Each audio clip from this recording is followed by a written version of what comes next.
So this week's chapter is chapter 15, Forgive or Fester.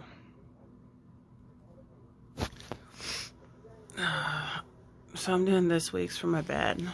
It's like 4 a.m. and I have not been feeling well.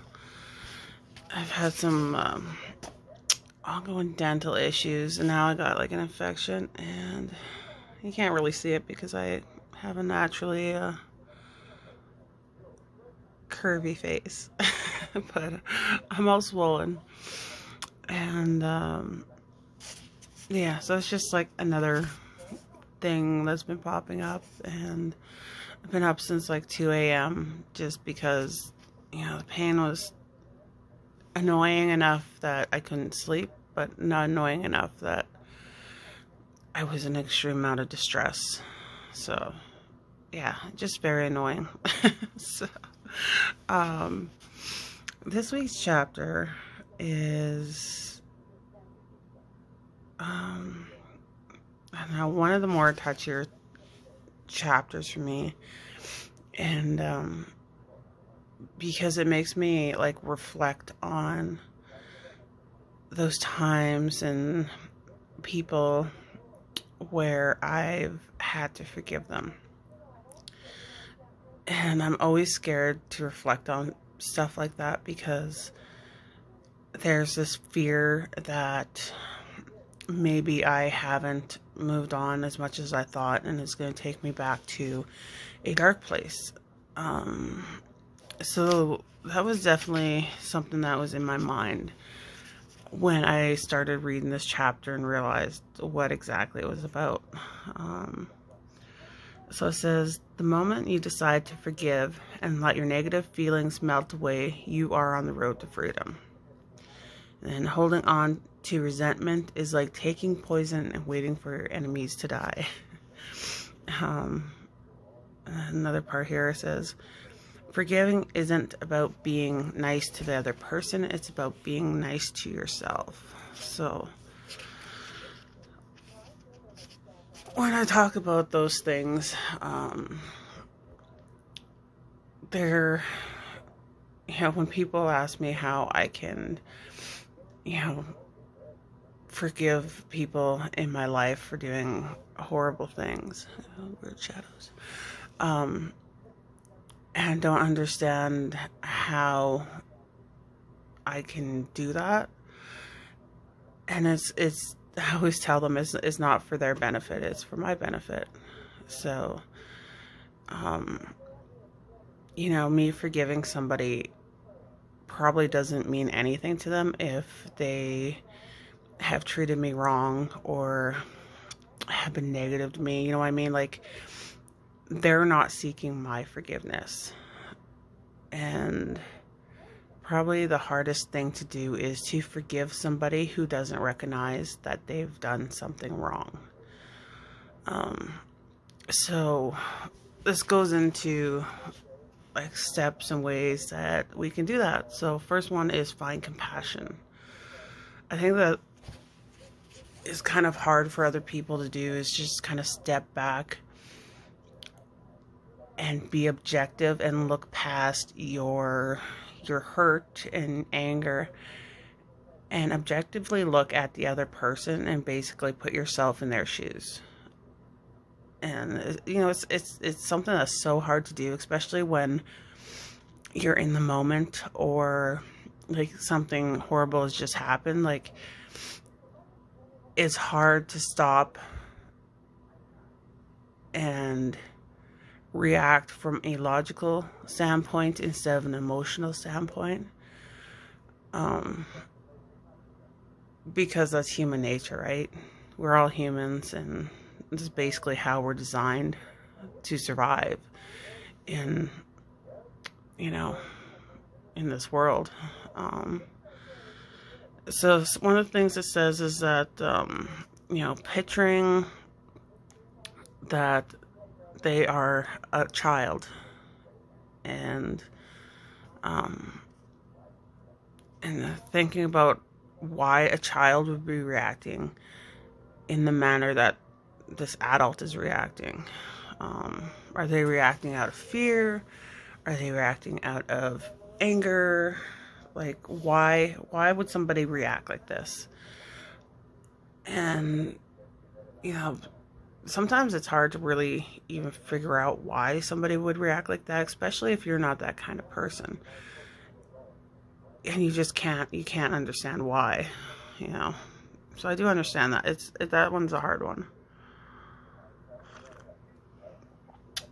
Then the next one was erase the other person from the equation. So, you know, this one would be good for like minor things. Like if somebody did something very hurtful to you personally, it's kind of hard to erase that person from the equation because they are the equation. But like the example here is, you know, if you have two people who, you know, bail on you, and one bails on you because, you know, they were too hungover, and the other one bails on you because they just found out that their mother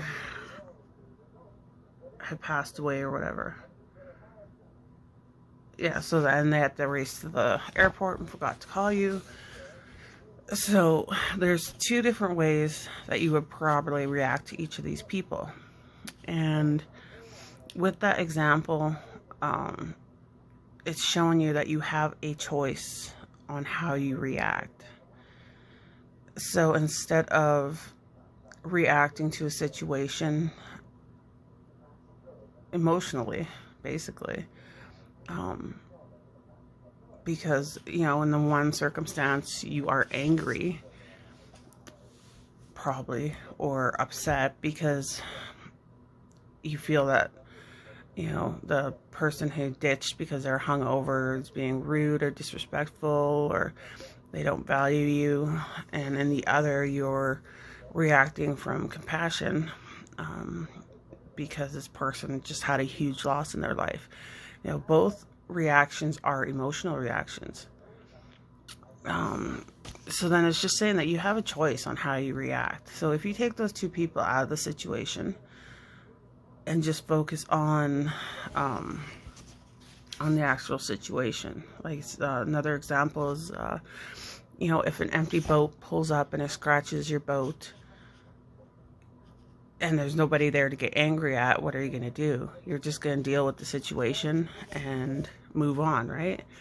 But if the same boat pulls up and there's a person in it and they ding your boat because they're texting or something, then you're probably going to lose your mind on that person and then deal with it, right? So it says that you have the choice on how you react. Are you going to let that person, you know,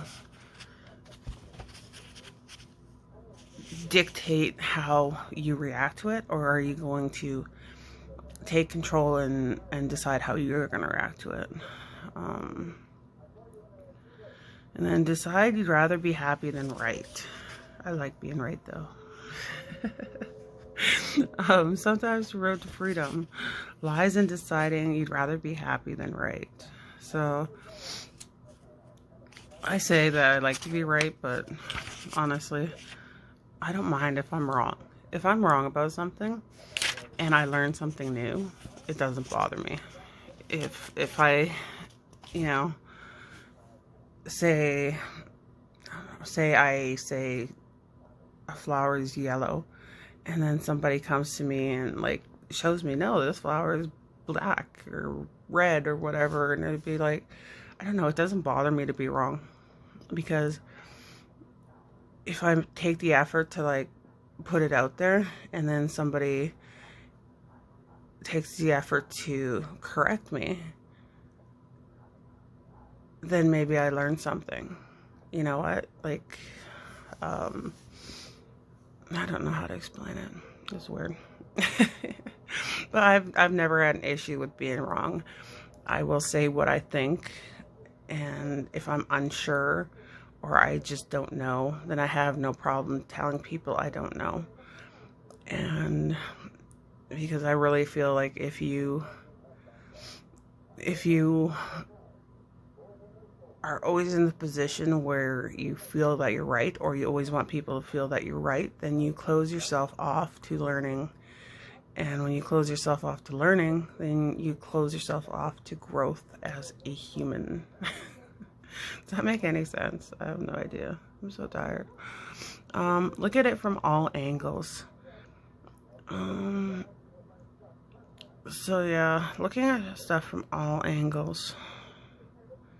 Again, I find that like that's like one of those things that you really have to stand aside from your emotion and look at it objectively, because when you look at things, it doesn't matter what angle you look at something. If you're looking at it through anger, frustration, or hurt, or whatever, you always add that tint of taint.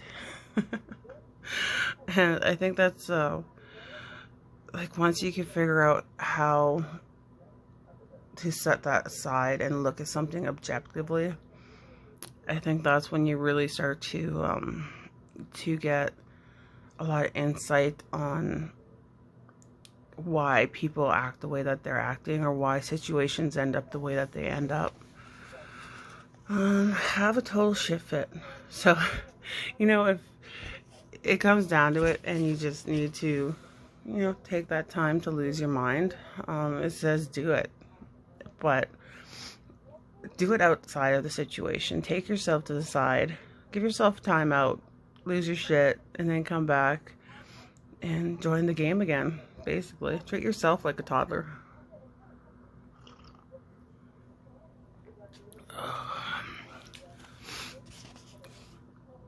So remember that you won't even remember this. So on this point, for a lot of things in your life, I don't think, things that irritated you or made you mad, a lot of things you won't remember, like, a week from now or a month from now or whatever.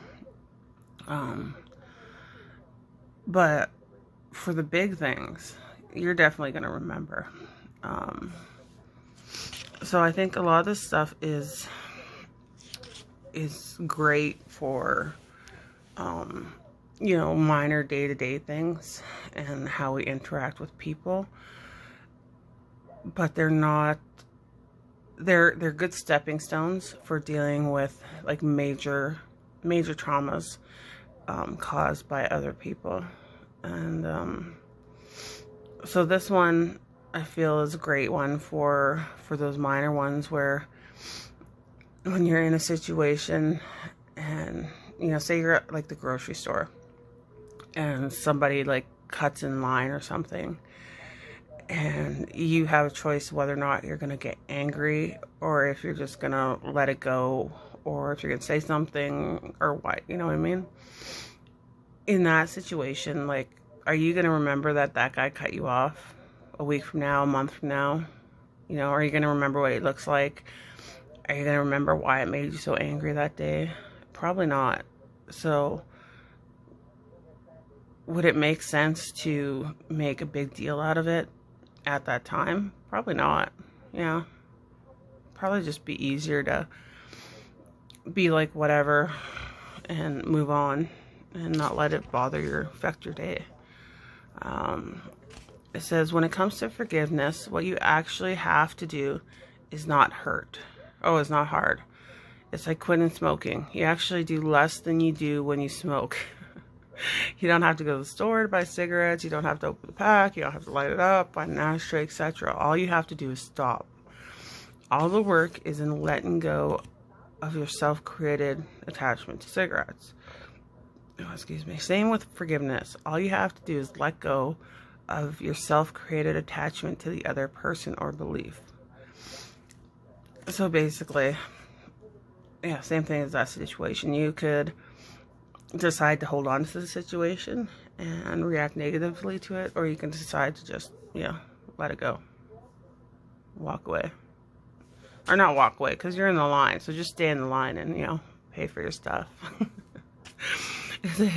And forget about it. So once you've truly forgiven somebody, wipe the slate clean. So often we form judgments about people, and then no matter what they do, we see through the lens of that judgment. which means we're just waiting for them to piss us off again, which means we're still in the forgiveness light stage. We're pretending we're cool, but we're still holding on to some resentment. And then number 8 is love yourself. You deserve it. So, you know, for a lot of minor transgressions, I feel that all these are very valid. You know, with like major transgressions, it's a little bit harder to, like, you can definitely find the compassion and look at it through somebody else's eyes. But like erasing that person from the equation is a lot more difficult when they are the equation. And deciding you'd rather be happy than right. You know, it's not about right or wrong. In that instance, like, it doesn't matter how right you are, how wrong you are. You know, you're still dealing with that trauma. And then look at it from all angles. Again, you know, insight is usually helpful when you can be more objective. And, you know, have a total shit fit. That always helps. And remember that you won't even remember this. If it's something major, you're probably not going to forget, no matter how hard you try. And it's definitely not healthy to try to, like, you know, just forget it. Because that is definitely something you have to work through. And, you know, just forget about it. That one would be a lot harder, especially if, excuse me, if that person caused you trauma. Would you ever trust that person again?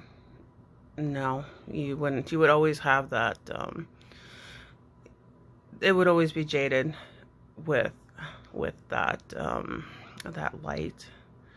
So I definitely think these ones will help with the minor day-to-day things. And I think it's just a longer process. And pretty much the same process, I guess. It's when you're dealing with trauma, one of the biggest things is that, you know, in minor day-to-day situations, a lot of times you have a choice how you react to that situation, whereas when you have situations where there's been trauma, most of the times you don't have a choice on how that situation plays out. So then, and really, I think it takes a long time for a person to be able to let that go. Yeah, so I have to take a break. Yeah, so the whole forgive and forget mentality, I honestly believe that you do need to forgive people to be able to move on. And, you know, I don't know if I've ever said it, or I'm Cree, and a bit of French, and like a tiny sliver of Scottish. So an Indigenous woman, and as such, you know, I've faced a lot of racist driven mentalities through the years. I have to say, you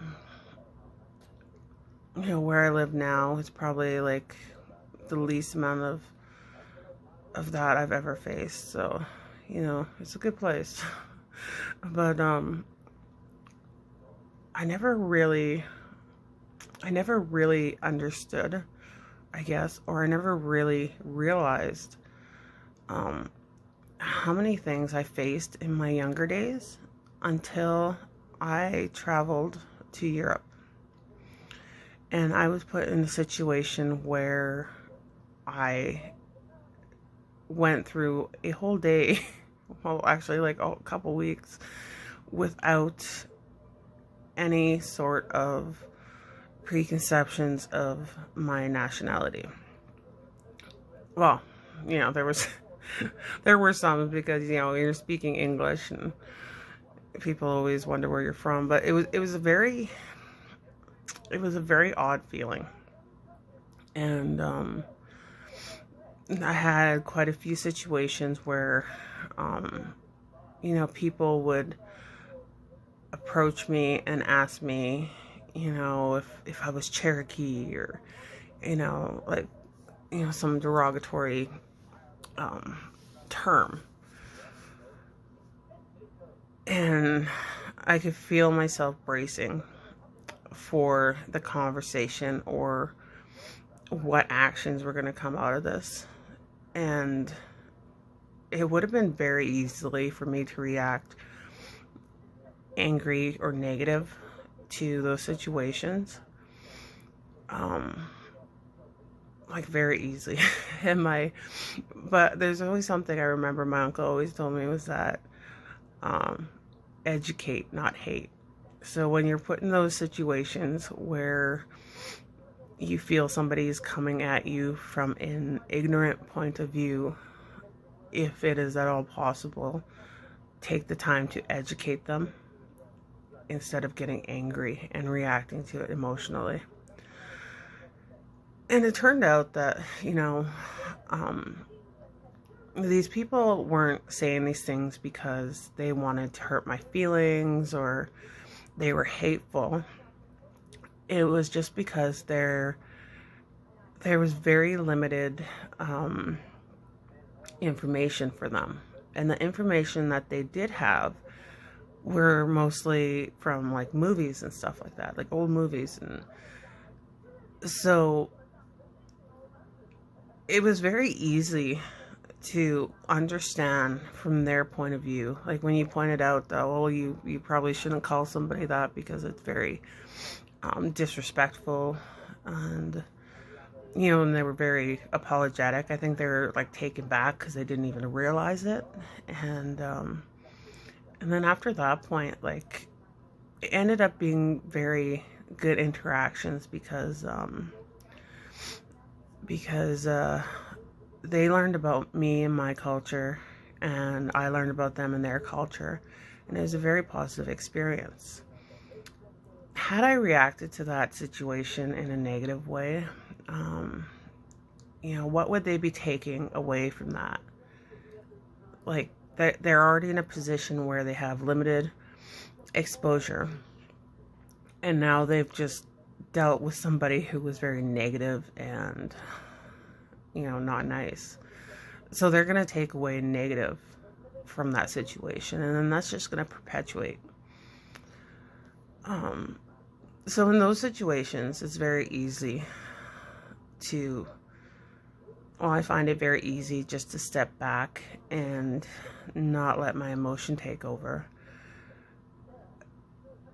But in situations where you don't have that option, it's a little bit harder to process, when there is no way to educate somebody. If somebody does something to you physically, or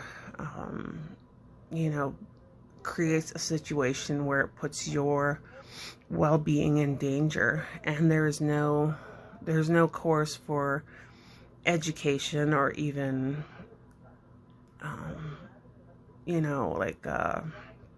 to make the situation right. Those kinds of situations are a lot more harder to deal with. It's easier to take, it's easy to take the people out of it and just focus on like what happened. I don't know if it was like a defense mechanism, but when in my younger days, I would always look at those situations as, okay, well, what can I do differently to make sure this doesn't happen? And that's not something that I should have had to do. And you can see the way that I do certain things, I still do things with that mentality. There's a lot of things I go like above and beyond just to prevent situations from arising. Um, yeah, but even in those situations, like if you harbor a hate towards that person or towards that person's race for doing those things to you, then it just perpetuates the hate.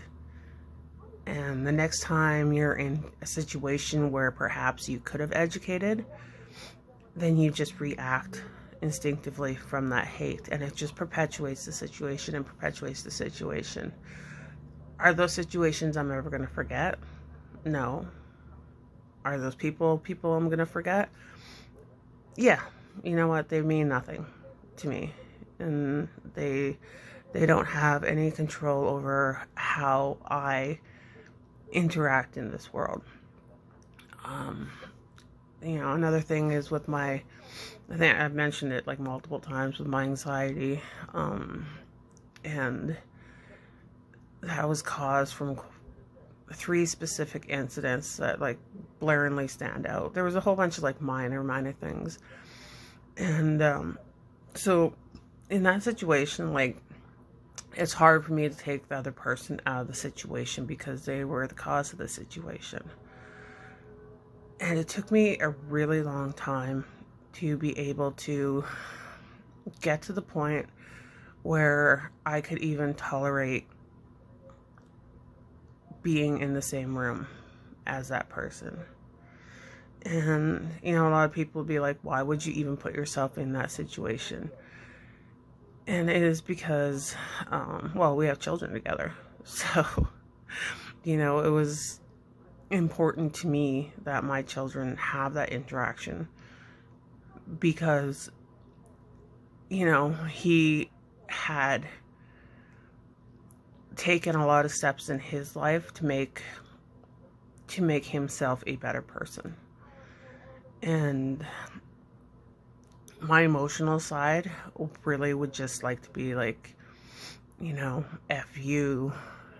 And again, like, it would be a lot easier emotionally if I just completely removed him from the situation, and like legally I am able to do that. You know what I mean? Like, I that's something I am able to do legally, but I felt it was in the best interest of the children, if I put that stuff aside. Not really aside. If I dealt with my emotional response to him. And I always feel like I don't know the words to shaky. I don't know the words to properly explain it. Because when I say it out loud, it does sound crazy. Like, why would you even do that? But it was definitely something I needed to do for myself too, because by me holding on to fear and anger and hate and frustration, it was basically like I was basically poisoning myself, and it was just causing my anxiety to get even worse and worse.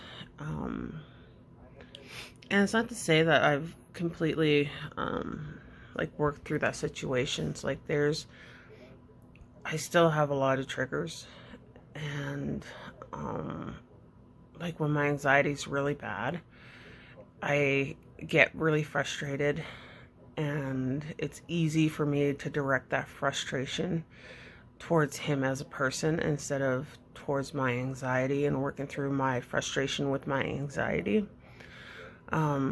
So I still have a lot to work with that. But I'm very proud of how far I've come in that aspect of being able to release that anger and fear towards him as a person. And, had he not changed as a person, like how he interacts with people, and, that wouldn't have been possible. Like, it wouldn't have even been something I entertained. And, but it is something that, like, I tell him all the time that I'm very, very proud of him that he's done that, because for him to go from the person he was, the person he is today, is huge. Like, not many people could change that much. So I don't want to let my anger and fear and resentment and all that stuff downgrade the accomplishments, I guess, that he's made. Does that make any sense to anybody? I don't know. Yeah, so, am I ever going to forget those situations that happened? No. Am I ever fully going to trust this person again? Definitely not. But I feel that by taking away that anger and resentment and fear towards him, that I've really taken any kind of power away from him that he might have had over me and how I live my life. And at the end of the day, that is like so huge, and was like such a big turning point for me with dealing with my anxiety and feeling like I had control of my life. So yeah, I'm not sure if any of that made sense. But I have to go to work, so I should probably, like, shower. I definitely need more coffee. I just hope that my antibiotics kick in soon, because I'm tired of being sore all the time. So I hope everybody has a beautiful day, and yeah, till next time, bye.